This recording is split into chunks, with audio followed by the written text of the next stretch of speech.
Yon mga masters, bali 8 videos, araw-araw tuwing umaga na po tayo mag-a-upload.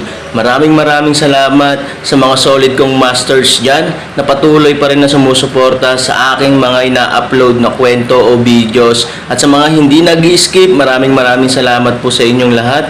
At mag-iingat po kayo palagi and God bless. Magandang gabi mga masters, bali ngayon po ay 8 videos po ma-upload ko po sa aking YouTube channel. Tama nga mga masters, 8 videos nga po ma-upload ko. Yon, what's up mga masters? Nandito na naman tayo sa panibagong araw, panibagong kabanata na naman ang pagsasama-samahan natin ngayon guys.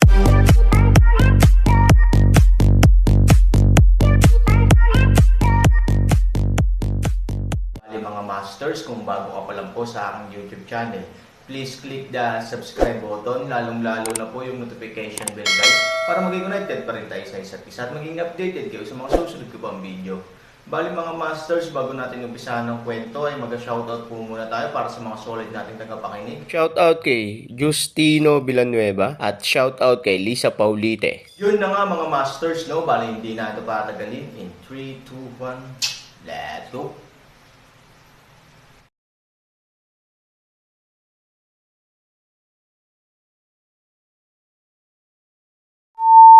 Bang! Tatlong katawan ang bumagsak sa lupa, na nagdulot ng mga pagsabog ng alikabok. Ngunit kasabay nito, nagulat din ang lahat sa eksena. Ang sitwasyon, na naging matatag, ay hindi lamang nabaligtad sa isang iglap, ngunit direktang binaligtad din ng Jedi. Sa isang iglap, namatay sa eksena ang 4 na pinakamabisang katulong ng bundok Yunding, at sa kanilang mga mata, 4 na patak lang ng dugo ang nilagyan ng lalaki. 4 na patak ng dugo para sa 4 na buhay. Kung hindi nila ito nakita ng sarili nilang mga mata, hindi sila maniniwala kahit napatayin sila. Hindi mo naman ngayon. Tumingin si Aaron sa matandang naka-green. Ang matandang lalaki sa Qingyi ay malamig ang pakiramdam sa kanyang likuran. Ilang sandali pa, isang bakas ng kamandag ang sumilay sa kanyang mga mata, at ngumiti siya ng malamig, "Gusto mo ba akong patayin? Sa tingin mo ba ganoon kadali iyon?" Napaligiran na ng 50,000 tropa ang Aaron Regiment, 3 bilog sa loob at 3 bilog sa labas, sa hangin at sa lupa. Ito ang immortal killing array na nilikha ng Yunding Mountain sa ilang mga digmaan. Kung makatagpo ka ng mahirap na kalaban, ito ay tulad ng isang leader sa huling pagkakataon. Kung lalaban ka mag-isa, hindi ka talaga kalaban. Sa makatuwid, gagamit sila ng ilang mga eksperto upang gusot ang isa't isa, at kasabay nito, palibutan sila ng 10,000 tao. Sa huli, natural, kukubkuban sila ng 10,000 tao. Ang hakbang na ito ay paulit-ulit na sinubukan. Kung ikaw ay isang dalubhasa sa pagkalason, hindi na kailangang sabihin na kung hindi ka nalasan, ikaw ay kukubkuban ng libu-libong tao. Kaya, pinangalanan nila itong Zusian Array. Ito ang pinagmumulan ng tiwala sa sarili ng matanda. Bagamat si Han Sanchen ay isa sa 4 na master ngayon, siya ay labis na nabalisa, ngunit ang pagkubkob ng libu-libong tao ay naitakda na. Bakit siya matatakot dito? Bahala na sila. Aaron nanginisyan. Oo, sila na ang bahala. Isang malamig na ngiti ang ibinigay ng matandang lalaki sa Qingyi. Walang pagpipilian si Han Sanchen kundi ngumiti at tumingin sa 3 panlabas na layer ng pagkubkob, ngunit hindi niya maiwasang maramdaman na magkatulad ang eksenang ito. Sa huling labanan ng Nihilismo, 10,000 mga disipulo ng Nihilismo ay pinalibutan ang kanilang sarili sa ganitong paraan, at pagkatapos ay pinalibutan sila ng sama-sama. Nang makita na ang Aaron ay nawala sa pag-iisip, ang matandang naka-green na lalaki ay bumulong, "Ano? Natatakot ka ba?" "Talagang natatakot." Aaron ngiti, sa kamay enerhiya mabangis muli malaking pagtaas, "Ako ay natatakot mamatay ka masyadong mabilis."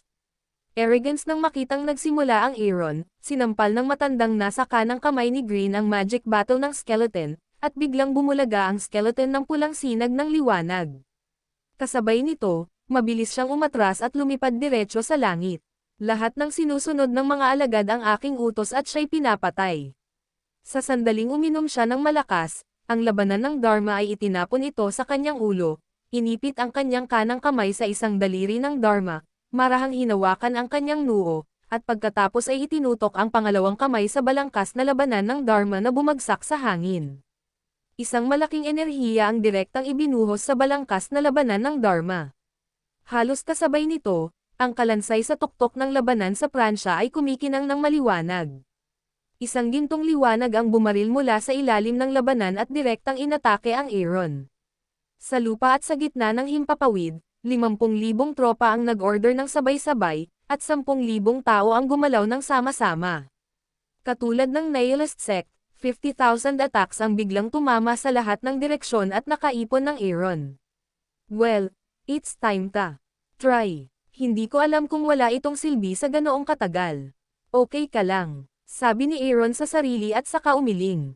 Sa mental na pamamaraan ni Taiyan, biglang hinihimok ng kamay ang malakas na gininto ang enerhiya. Boom! 50,000 pag-atake sa parehong oras sa Aaron, at pagkatapos ay pumutok. Sa isang malakas na ingay, isang puting ilaw pagkatapos ng pagsabog ang nagkulay ng puti sa buong kalangitan.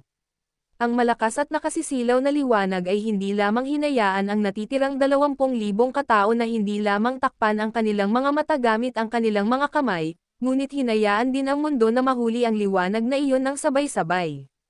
Lahat ng mata ay maliwanag. Pagkatapos ng liwanag, lahat ay tumingin sa labas. Sa oras na ito, isang malaking aperture ng enerhiya ang lumitaw sa kalagitnaan ng hangin. Yan ang lakas ng 50,000 man spell attack. Ngunit hindi ito naglaho sa pagsabog, ngunit pinagsama-sama. Wuxiang Shenggong. Biglang, ang buong malaking bilog ng enerhiya ay biglang nagkalat. At pagkatapos ay lumipad ito palabas. Ito ay tulad ng kung paano lumaban ang 50,000 na tao sa nakaraan at kung paano bumalik ang mga enerhiyang ito sa parehong paraan. Kung iba ang sasabihin natin, malamang na ang mga bumabalik na spell na ito ay may gintong streamer. Bagamat itinago ni Han Sanchen ang kanyang kakayahan sa wuxiang sa martial arts contest, hindi niya ito ginagamit sa lahat ng oras. Natatakot siya na makilala siya ng ilang tao sa Jiangho, na haantong sa pagkubkob sa mga ekspertong iyon. Pero ngayon iba na. Ito ay isang lokal na pakikibaka lamang sa lungsod ng Qinglong. Gaano karaming tao ang nakakaalam ng wuxiang magic skill? Ang ikalawang paggamit ng wuxiang ay hindi lamang hindi kalaw-angin dahil ito ay inilagay ng napakatagal, ngunit na-upgrade din ang sarili nito dahil sa matinding pagbabago sa katawan ni Aaron at ang nuclear na pagbabago sa kanyang enerhiya. Kung sinasabing ang gumawa ng wuxiang Shenggong ay laruin ang wuxiang Shenggong sa tuktok, ang Aaron ay gagamit ng isa pang espesyal na antas upang i-upgrade ang buong wuxiang Shenggong sa kalahating antas. Pagkatapos ng lahat, ang katawan ni Aaron, na hindi mabilang na kayamanan. Ang master ng wuxiang Shenggong ay maaaring hindi kasing abnormal niya. Bang-bang. Sandali lang, 50,000 sounds. Ito ay hindi sapat upang lumikha ng isang sensasyon sa eksena.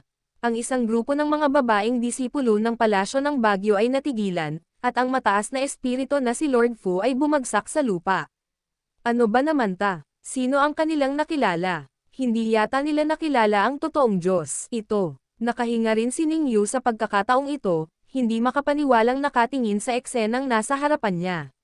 Sa likod ng grupo ng mga alagad ng palasyo ng Bagyo ay tuwang-tuwa na nakatayo sa pwesto, diretso ang mga mata. Kaugnay nito, may 20,000 tropa na naiwan kay Fuye, na kasing tulala ng mga estatwa. 50,000 na pagsabog, 50,000 katao ang nahulog sa lupa. Kung gusto mo silang tanungin kung ano ang pinakamasamang bagay na nakita nila sa kanilang buhay, natatakot ako na ito ay araw ng purgatorio sa ilalim ng Diyos ng kamatayan. Iyan ay isang pag-atake ng 50,000 katao. Kahit na ang mga langgam ay maaaring itulak ang mga elepante. Pero sa harap ng Aaron, langgam lang talaga sila, tinatapakan ng kusa. 50,000 sinag ng liwanag na pag-atake laban sa kalangitan. Isa itong malaking pag-atake ng enerhiya na naririnig ng lahat. Hindi ito gumagawa ng anumang pinsala sa kanya, ngunit, sa kabaligtaran, tiyak na lumaban siya. Master, ito ba? Totoo. Nakatayo sa tabi ni Ning Yu, ang babaeng disipulo ay tumitingin kay Aaron sa hangin at bumulong-bulong. Sapat na kagulat-gulat para sa Aaron na baligtarin at sirain ang 10,000 katao, ngunit hindi niya akalain na mababalik niya ang 50,000 katao ng ganoon kabilis. Ay, hindi ko alam. Nagulat din si Ning Yu. Ngayon lang, nag-aalala siya na ang Aaron ay papatayin ng 50,000 katao. Kaya ang pinakamalaking hiling niya ay hindi siya mamatay, ngunit siya ay malubhang masugatan at tumakas. Sinong nakaisip na magiging ganito? Imposible, imposible. Sa ilalim ng pakikibaka ng dogleg, pinilit ni Master Fu na bumangon, at ang buong tao ay halos mag-hysterical na umungal, nakapaglabas na siya ng sobrang ipinagbabawal na kasanayan, kaya walang dahilan upang palabasin ito muli. Nataranta ang dogleg, at nakatitig siya sa Han 3,000 sa kalagitnaan ng hangin anumang oras. Napakahina niya ngayon, dahil marami siyang na-offend sa Aaron kahapon. Hindi ba siya matatakot na makita ang Aaron na pumapatay ng napakaraming tao? Kung gusto siyang balikan ni Aaron, wala siyang slag sa isang sandali. Kuya, mag-withdraw na tayo. Hindi naman tao ang lalaking iyon. Hindi man lang natin siya matrap. Paano tayo makakapaglaro? Ang mga paa ng aso ay natatakot. Withdraw. Withdraw your mother's ghost. If you withdraw, it's tantamount to give up. Gusto mo bang tumayo ako sa pader habang naka-underwear? Ang backhand ni Fuya ay isang sampal sa binti ng aso. Ano ang pinakamahalagang bagay kapag lalabas ka? Mukha. Kung siya ay mapahiya ng ganito, anong mukha niya sa hinaharap? Give it to me. Damn it, I don't believe he can really be so good. After 2 bans, healthy pa rin siya. Sigaw ni Master Fu. Ngunit sa pagbabalik tanaw, wala ni isa sa mga natitirang sundalo ang sumugod, ngunit patuloy na umatras. Totoong marami ang tao, pero mahalaga din ang moral ng mga tao. Ang Aaron ay paulit-ulit na nawalan ng walang cap-arrest na momentum ng 70,000 tropa. Kung ang agarang pagbagsak ng 10,000 katao ay nagdulot ng anino sa kanilang mga puso, kung gayon ang pagbagsak ng walang kamatayang hanay ng pagpatay ng 50,000 na mga tropa ay naging huling dayami upang durugan ang kanilang panloob na depensa. What the hell? What for? What are you doing? Bumalik ka, bumalik. Si Lord Fu ay umungal na galit, pero habang umuungal siya, mas mabilis tumakas ang mga sundalo. Kung nasa likuran sila, mabilis silang sumugod pababa ng bundok. Ngunit walang ilang hakbang, ang mga taong ito ay natigilan. Si Fumang ay nakatayo sa daanan ng bundok ang bundok. Akala ng mga taong ito ay napakalaking biro, kaya't mayroon silang magandang paraan upang kotsain ito, ngunit ang gusto nila ay ngayon, ang kanilang pinaka-ironic na bagay ay nagkatinginan sa isa't isa, ang aking puso ng isang paalang, sa halip na ang Diablo sa likod pumatay sa deified sa pulbos, ito ay mas mahusay na makipag-away sa mga tao sa harap ng bilang isang resulta, isang grupo ng mga tao rushed sa. Dahil sa pagkakaayos ng Aaron, pinagtatawanan din siya ng mga iyon. Si Fumang ay walang asawa hanggang 12 dosenang. Matindi ang laban niya. Biglang nilusob ang grupo ng mga deserters sa likod. Gamit ang ilang malalaking kutsilyo, bumagsak silang lahat sa lupa. Damn, who dares to escape for me, that's the end. Sa oras na ito, hinawakan ni Master Fu ang kanyang espada at tumayo sa tabi ng mga katawan ng mga desyerto na pinutol. Galit siyang umungol. Huminto ang isang grupo ng mga sundalo at tumingin kay Master Fu nang may takot. Ngunit tulad ng pagpapatatag ni Fuya sa mga sundalo, biglang gumawa ng tunog sa hangin ang Aaron. Ibaba mo ang mga kutsilyo mo. Hindi kita papatayin. Sa isang salita, isang grupo ng higit sa 20,000 mga sundalo ang mabilis na itinapon ang kanilang mga armas. Maging ang ilang mga babaeng alagad ng palasyo ng Bagyo ay hindi napigil ang ihagis ang kanilang mga espada sa oras na ito. Pagkaraan ng ilang sandali, naisip nila na tinutulungan sila ng Aaron. Ngunit hindi nakakagulat na magkakaroon sila ng ganoong pagmumuni-muni, dahil ang Aaron sa oras na ito ay tila nagdulot ng malaking psikolohikal na epekto sa kanilang mga puso. Lalo na para sa mga sundalo ng Tianding Mountain, Aaron ang Diablo. Natatakot sila. Sa pagtingin sa isang grupo ng mga sundalo na nagtatapon ng mga armas, ang eksena ay parehong kagilahilalas at malungkot para kay Fuye. Ikaw. Anong ginagawa mo? Anong ginagawa mo? Kunin ang kutsilyo para sa akin. Kunin ito. Galit na umuungal si Lord Fu. Ngunit umatras lang ang lahat, palayo sa kanya, ngunit walang nakinig sa kanya. Dang. Isa pang malinaw na boses ang narinig ko sa aking tainga. Lumingon si Master Fu at nakita niya na ang kanyang pinakapinagkakatiwalaang aso ay inihagis din ang kanyang espada sa lupa at tumingin sa kanya na parang umiiyak. Ano ang ginagawa mo? Natigilan si Fuye at galit na sinabi, basura, basura, isa kang grupo ng mga basura. Damn, lalabanan kita. Pagkatapos, sa sandaling hinawakan niya ang espada, susugod na sana si Fu patungo sa Aaron. Ngunit halos nang malapit na siya, do it, Fu isang jade sword ang biglang itinusok sa paa niya. Agad na napasigaw si Fuye sa sakit. Sa sandaling nakatingin sa ibaba, bigla siyang nakaramdam ng simoy ng hangin. Sa sumunod na segundo, naramdaman niyang nabara ang kanyang lalamunan at naiangat ang kanyang katawan. Deep niya lang ang naramdaman ni Fuya. Hinawakan niya ng dalawang kamay ang malaking kamay na nakabara sa kanyang lalamunan. Ngunit kasabay nito, ang talampakan ng kanyang paa ay direktang tinusok ng espada. Nang iangat niya ang kanyang katawan ay diretso ring itinaas ang kanyang paa mula sa dulo ng espada hanggang sa hita. Naramdaman pa niya ang alitan sa pagitan ng buto ng paa at katawan ng espada. Ang sakit doon ay gusto niyang hawakan ito ng kanyang mga kamay. Hindi alam ni Aaron kung kailan siya nakatayo sa harapan niya. Tinusok niya ang kanyang lalamunan gamit ang isang kamay at binuhat siya na parang may dalang yangji. Nakangiting sabi niya, labanan.